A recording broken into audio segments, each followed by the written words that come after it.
ЦСКА е на прага на фалита и вероятността да не играе в елитната група става все по-голяма.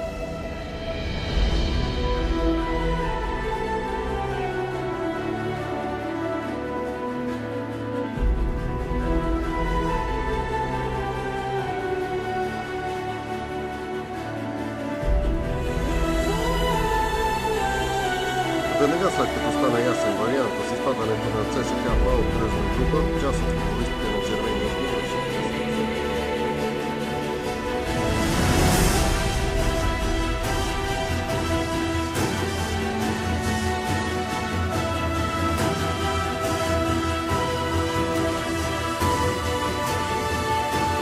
призив, да, към всички, към обществеността, към всички.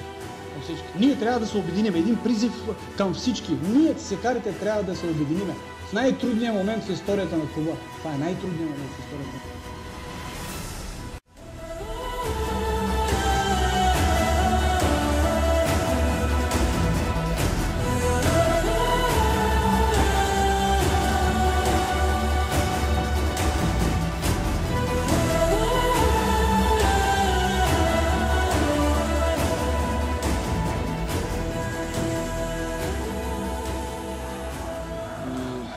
Без тях ЦСКА ще бъде просто един обикновен тим, един обикновен отбор. С тяхно присъствие ЦСКА отново се изправя и ще бъде това, което всички знаем какво е ЦСКА. Един от грандовите в Европа.